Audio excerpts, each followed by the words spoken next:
मिली है बाबा रानी हमें रूहानी, तुमसे मिली है बाबा रानी हमें रूहानी।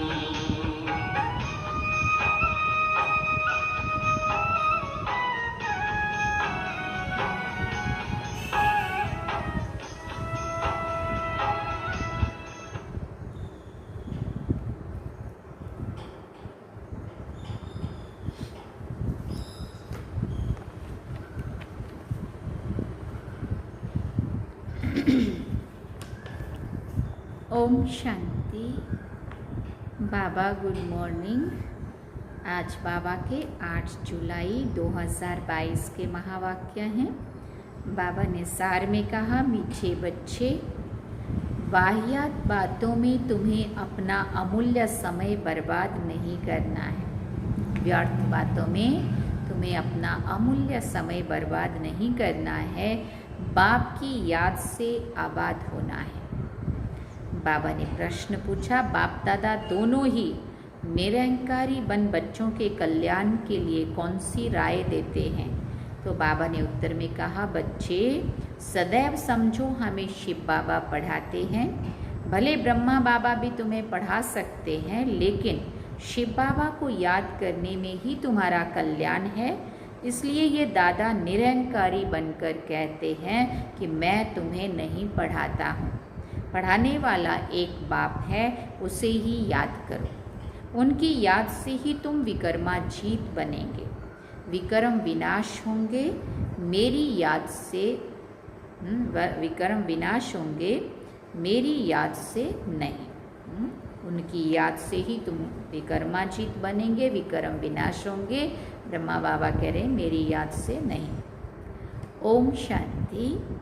अब बच्चे सामने बैठे हैं। बच्चों की बुद्धि में ज़रूर होगा कि पतित पावन परम पिता परमात्मा जो ज्ञान का सागर है, वो इस ब्रह्मा तन द्वारा हमको पढ़ा रहे हैं। बुद्धि तो पहले जाएगी अपने शांति धाम में, फिर आएगी यहाँ। शिव बाबा आए हैं इस ब्रह्मा तन में हमको राजयोग सिखाने। स्टूडेंट की बुद्धि में ये होगा ना कि हमको कौन पढ़ाते हैं। स्कूल में जाएंगे तो समझेंगे ना कि फलाना टीचर हमको पढ़ाते हैं। उनका नाम भी ख्याल में रहता है, आँखों से देखते भी हैं। सत्संग भी किस्म किस्म के होते हैं। वहाँ कहेंगे फलाना महात्मा हमको फलाना शास्त्र सुनाते हैं। भिन्न भिन्न अनेकानेक शास्त्र सुनाते हैं। जन्म जन्मांतर ऐसे सुनते ही आए हो। अभी तुम यहाँ बैठे बैठे याद करते हो शिव बाबा को।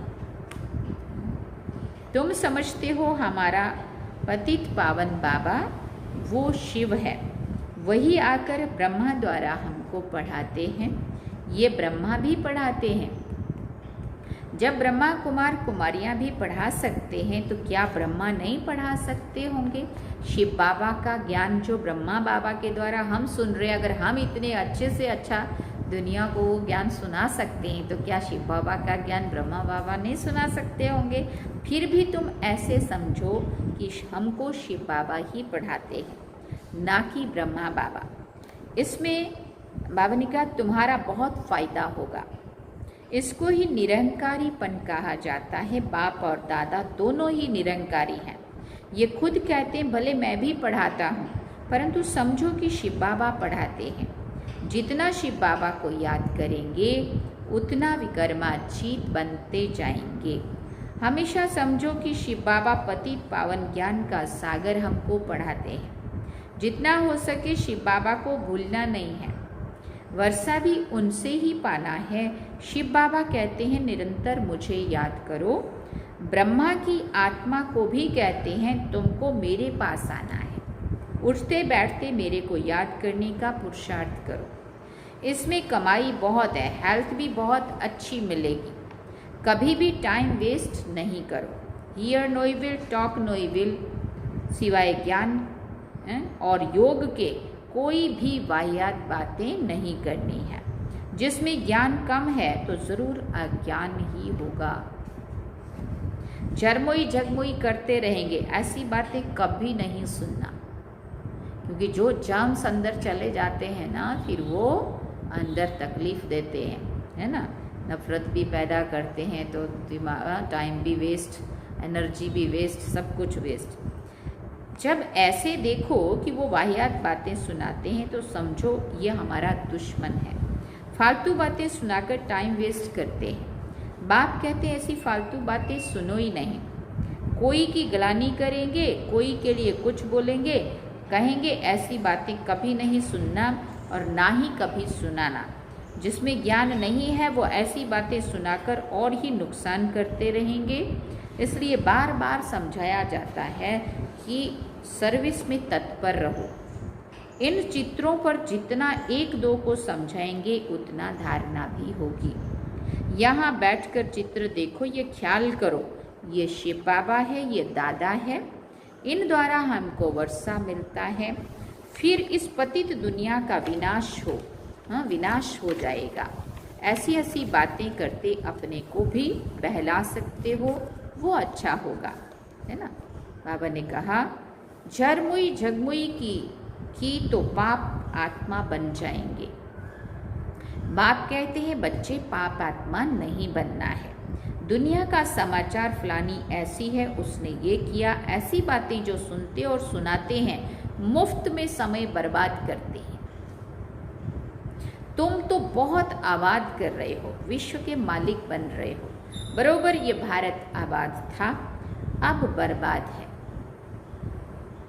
बाप द्वारा आबाद हो रहे हो। बाप और सृष्टि चक्र को याद करना ये तो बड़ा ही सहज है। इस संगम का कोई को पता नहीं है। कलयुग में सब पतित हैं, सतयुग में सब पावन थे। अब बाप कहते हैं मैं कल्प कल्प के संगम युग पर आता हूँ पतितों को पावन बनाने। अजामिल जैसे पापी भी हैं, ये है ही पाप की दुनिया, इसमें कोई चैन नहीं है। इस पाप की दुनिया से कहीं और ले चल। तभी तो अंतरात्मा गाती है ना, जहाँ सुख चैन मिले। वो पुण्य आत्माओं की चैन पाने की दुनिया है। ये बातें और कोई भी समझा ना सके। किसी की भी बुद्धि में नहीं है कि चैन कहाँ मिलता है। ये तुम समझाते हो कि सुख धाम में सुख मिलता है, ये है ही दुख धाम। भले बड़े बड़े महल बनाकर बैठे हो, परंतु रास्ता सारा पतित बनाने का ही है। नहीं तो भारत की इतनी उतरती कला क्यों होती। चढ़ती कला करने वाला तो एक ही बाप है, बाकी सब गिराने वाले हैं। इसमें बहुत समझ की बात है। अंधश्रद्धा की कोई बात नहीं है। टीचर कहते तुमको बीए पढ़ाते हैं तो झूठ थोड़ी हो सकता है। ये बेहद का बाप भी कहते हैं मैं तुमको सहज राजयोग सिखाकर राजाओं का राजा बनाता हूँ, स्वर्ग का राजा बनाता हूँ। फिर बाबा ने कहा स्वर्ग का राजा और नरक का राजा बनने में रात दिन का फर्क है। नरक में जो राजा रानी बनते हैं वो दान पुण्य से बनते हैं, अलग काल का सुख मिलता है। और स्वर्ग के राजा रानी बनते हैं ये पढ़ाई से। ये पढ़ाई पढ़ेंगे तो हम स्वर्ग के सत्युग के महाराजा महारानी बनेंगे। बाकी जो द्वापर कलयुग के राजा महाराजा हैं वो दान पुण्य जितना ज़्यादा तन से मन से धन से सबका सब कुछ अच्छा करेंगे उतना बड़े अच्छे घर में जन्म लेंगे। बाबा ने कहा ये भी तुम जानते हो बाबा का प्लान क्या चल रहा है। सारी सृष्टि जो दुख धाम है उसको सुख धाम शांति धाम बनाना है। जानते हो भारत सुख धाम था, बाकी सब आशाएं शांति धाम में थी, बाकी सब आत्माएं शांति धाम में थी। अभी तो सभी दुख धाम में है। फिर शांति धाम सुख धाम में जाना है। जो राजयोग सीखते हैं वही सुख में आएंगे, बाकी हिसाब किताब चुकतू कर शांति धाम में चले जाएंगे। शांति धाम सुख धाम क्या है ये दुनिया में किसी को भी पता नहीं है। ये बाबा भी कहते हैं हम नहीं जानते थे, जो खुद मालिक था वो भूल गया तो बाकी मनुष्य क्या जानते होंगे। ड्रामानुसार सबको गिरना ही है, अब फिर चढ़ने का समय है। बाप कहते हैं मैं आया ही हूँ सबको सुख धाम शांति धाम ले चलने के लिए। तुम्हारे पास बहुत आएंगे, कहेंगे मन को शांति चाहिए। सुख धाम का वार्तालाप तो कोई और करने वाला है नहीं। सन्यासी तो निवृत्ति मार्ग वाले हैं, वो तो कभी सुख का रास्ता बता नहीं सकते हैं। तो जैसे बाप को तरस पड़ता है कि इन्हों को सुख धाम शांति धाम में ले चलूं, बच्चों को भी आना चाहिए कि बाप का परिचय देना है। बाप से जरूर भारतवासियों को वर्षा मिलना चाहिए। हम नरक में क्यों हैं? हम स्वर्ग में थे, अब नरक में हैं, परंतु इन बातों को बिल्कुल ही समझ नहीं सकते हैं। माया ने बुद्धि का ताला बिल्कुल ही बंद कर दिया है, जो इतनी सहज बात भी नहीं समझ सकते हैं। भगवान जब स्वर्ग का रचयिता है तो जरूर हम स्वर्ग के मालिक होने चाहिए। अब नहीं है, क्योंकि रावण राज्य है। इस रावण राज्य का विनाश अब होना ही है। इनके लिए वही महाभारत लड़ाई सामने खड़ी है। बड़ा सहज है, परंतु जब किसी की बुद्धि में बैठे, बुद्धि में ना बैठने के कारण आपस में जरमोई जगमोई बहुत करते हैं, टाइम बर्बाद करते हैं। ऐसी बातें कानों से कभी नहीं सुनना। तुम अपनी पढ़ाई पर तत्पर रहो, तब ही पद मिलेगा। पाठशाला में जो अच्छे स्टूडेंट होते हैं वो अच्छी रीति पढ़ते हैं। इम्तिहान के दिनों में खास एकांत में जाकर पढ़ते हैं कि कहाँ नापास ना हो जाएं। नापास होने वाले धक्के खाते रहेंगे। बाप कहते जितना हो सके एक बाप की याद में रहो। सजनी की साजन से सगाई हुई, बस छाप लगी। अच्छा, आज शादी की, कल पति मर गया, सारी आयु उसको याद करती रहेगी। अब वो तो पतित बनाने वाले हैं। बाप कहते हैं मैं तुमको स्वर्ग का मालिक बनाता हूँ। तो ऐसे बाप को कितना याद करना चाहिए। माया तुम्हारा बुद्धि योग तोड़ने की बहुत कोशिश करेगी, परंतु तुमको बहादुर रहना है। संकल्प बहुत तूफान लाएंगे जो अज्ञान काल में भी नहीं आते थे। जैसे वैद्य लोग कहते हैं इनसे डरना नहीं है, ऐसे नहीं कि डर कर जाए दूसरी दवाई करो, नहीं। बाबा भी कहते हैं डरना नहीं है। मनसा तूफान बहुत आएंगे, लेकिन कर्मेंद्रियों से कोई विक्रम नहीं करना। एक दो को ज्ञान सुनाकर कल्याण करना। बाबा बहुत समझाते हैं कि तुम अपनी मस्ती में मस्त रहो। घर में गीता पाठशाला खोलो। Charity begins at home. बच्चों को भी स्वर्ग का मालिक बनाओ। बाप स्त्री को बच्चों को रचते हैं सुख के लिए। तुम भी जानते हो हम भविष्य के लिए कमाई करते हैं, तो क्यों नहीं स्त्री बच्चों को भी आदि को भी कराएं। जो कमाई हम कर रहे हैं उनको घड़ी घड़ी बोलो धंधा धोरी भले करो, सिर्फ बाप को याद करते रहो। ये प्रैक्टिस ऐसी पड़ जाए जो पिछाड़ी में विनाश के समय एक बाबा की ही याद रहे। बाबा कहते हैं तुम सब अभी वानप्रस्थ अवस्था में हो, सबको मेरे पास आना है। हम आए हैं ले जाने के लिए। तुम्हारे पंख टूटे हुए हैं। सन्यासी तो ब्रह्म तत्व को याद करेंगे, वो बाप को याद कर ना सके। हाँ, जो देवता धर्म वाला होगा वो मानेगा और शिव बाबा को याद करने लग पड़ेगा। ब्राह्मण बनने बगैर देवता बन ना सके।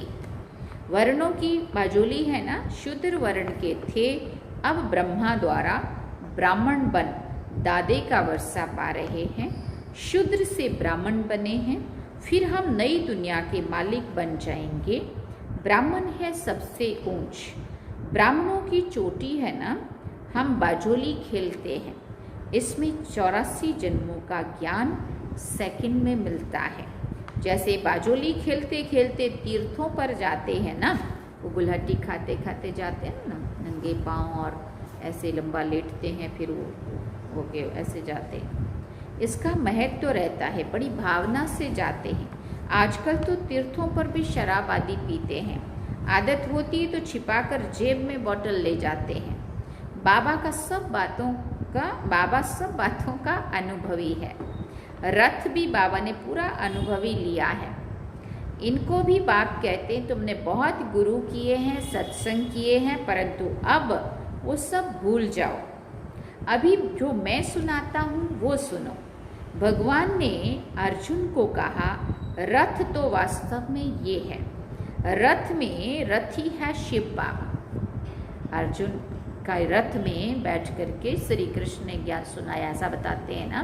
तो शिव बाबा इस ब्रह्मा के तन में बैठकर, इस रथ में बैठ करके ये गीता ज्ञान अभी हमें सुना रहे।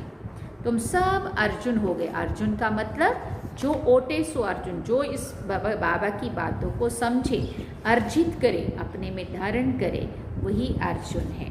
बाकी घोड़े गाड़ी की बात नहीं है, ना सेना की कोई बात है, वो है भक्ति मार्ग, ये है ज्ञान मार्ग। भक्ति की डिपार्टमेंट ही अलग है, ज्ञान देने वाला एक बाप है, बाकी तो सब भक्त हैं।